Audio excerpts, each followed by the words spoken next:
So it's just about time to start the garden. And I've got to get these earth boxes replanted. Now, if you don't know why in the world all this mulch is on top of a perfectly good earth box, then let me share with you why that is.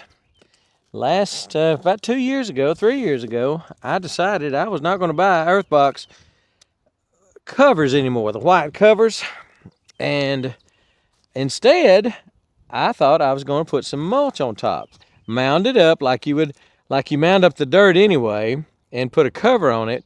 I was going to mound it up with wood chips and forget about the cover. Well, that's exactly what I did, and it worked absolutely fantastic. So I'm going to do it again this year, but I want to take off the wood chips that are there. They're breaking down, and I just want to put a fresh batch of wood chips on it.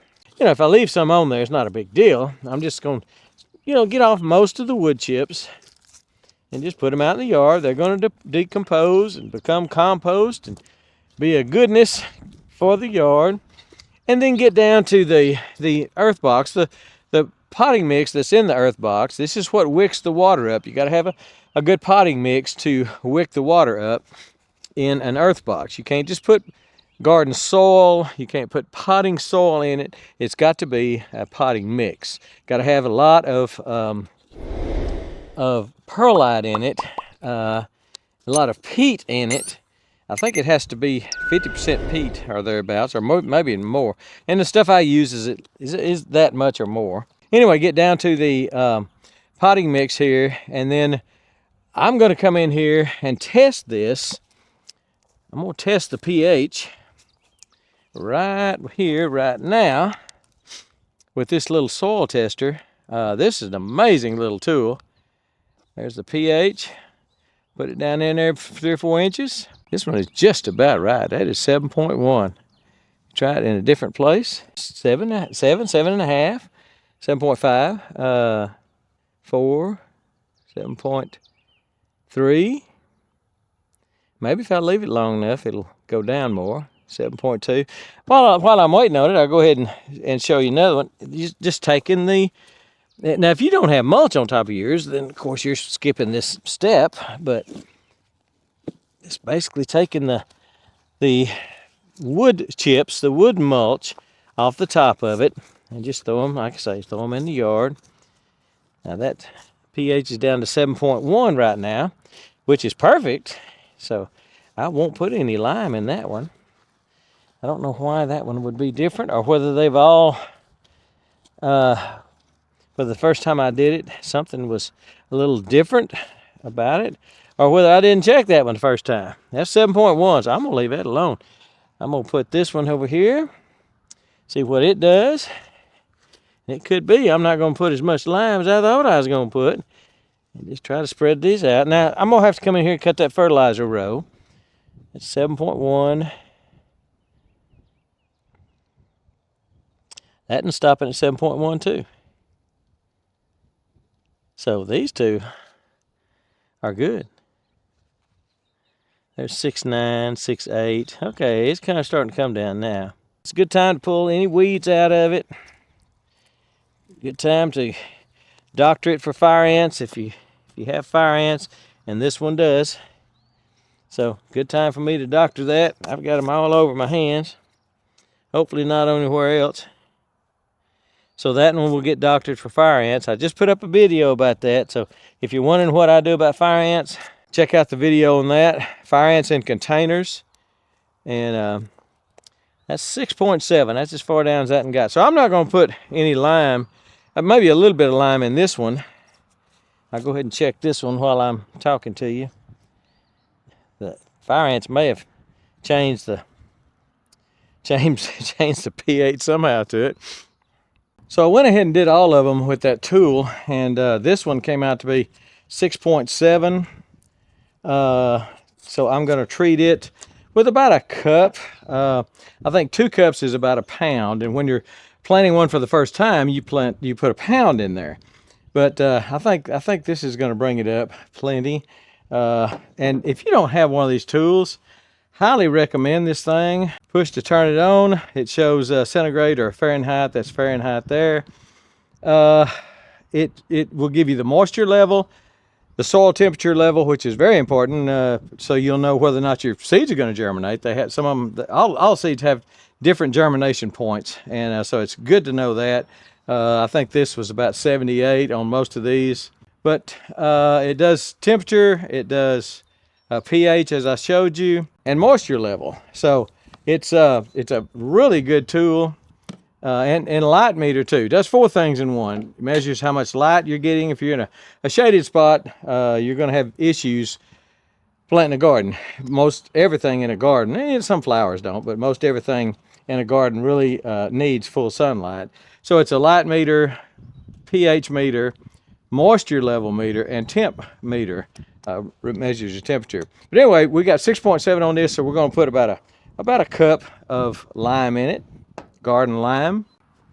So I'm just going to dig in here pretty good, and I want to work the lime in. It takes a while for lime to work. I mean, to disintegrate and to incorporate and facilitate. I'm using a lot of big words. But anyway, just get in there and break it up a little bit, just like you'd break up the soil if you're plowing or disking or something like that. Break it up a little bit.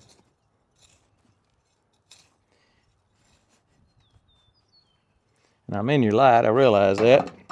And then we'll put some lime in there. And we're gonna mix that in. We're not just gonna cover it up, but I don't want it blowing back in my face. It's a real fine powder.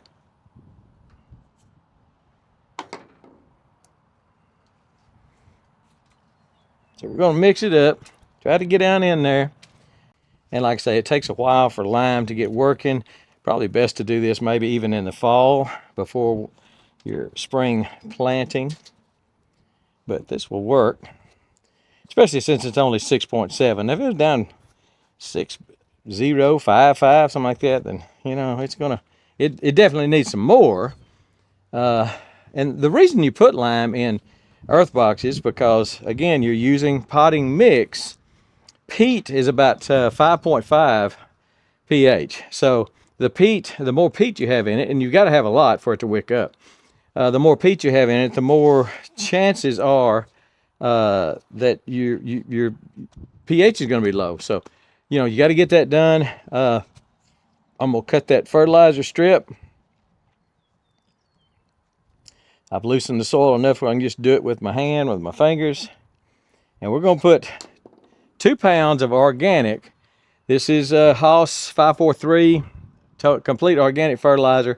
We're going to put 2 pounds in it, and if you're doing a synthetic 10 20 10 10 10 10 13 13 13, you'll put 1 pound in it, and you'll do it right down the middle if you're going to plant on either side of it like this. But we're going to plant tomatoes in this one, so I like to plant tomatoes on the away from the spout here. So I'm going to cover that up. I'm going to plant tomatoes on this side over here. 2 tomato plants, one there, one there. So I'm going to cut my fertilizer row right here on this side.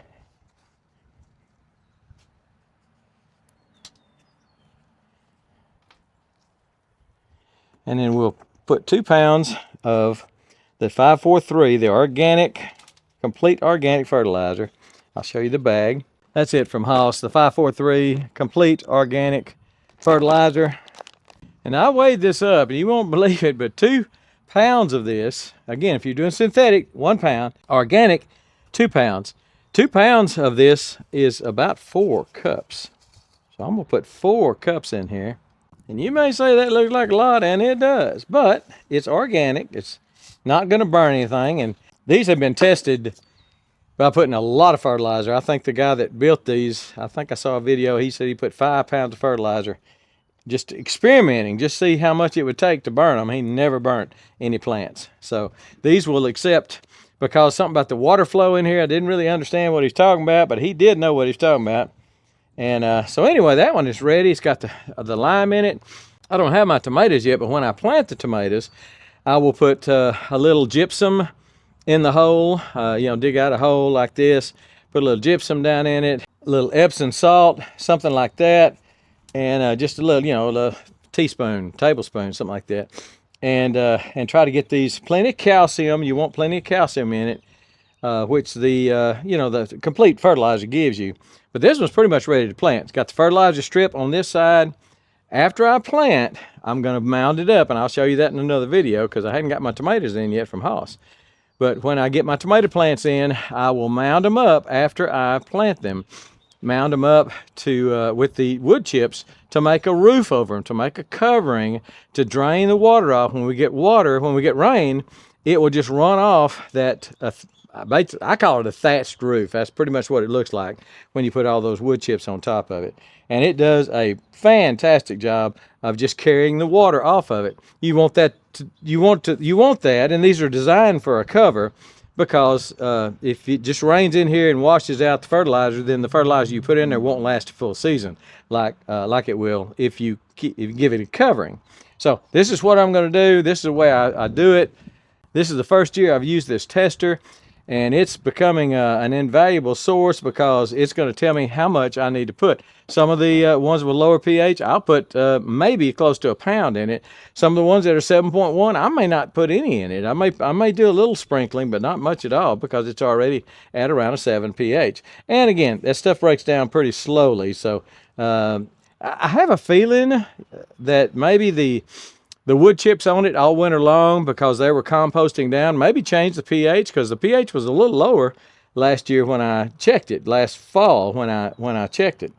And when I first got the meter, I came out here and checked a bunch of them. But anyway, you don't need to do a guessing game. You need to be able to come in here and put something in there that's going to tell you. Again, that's the temperature, 86 Fahrenheit. Click it again, you got the pH.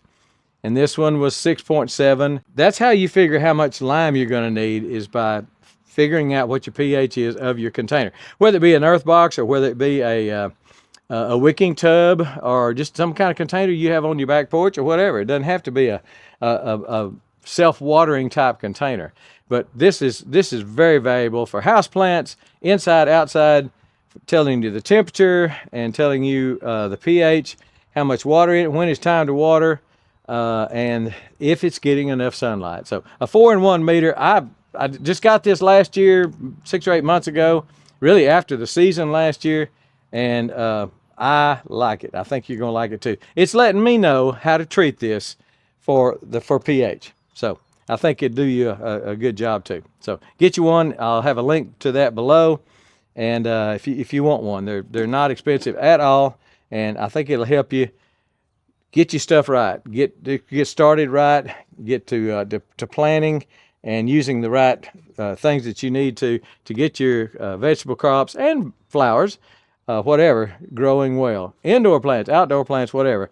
A meter like that is crucial for that, and I can't believe I went so long without one, because it's my thing now. I'm definitely going to check that every time. So this one's ready to go. We got 20 more to do. So we'll show you when we start planting for sure. And until then, we're gone.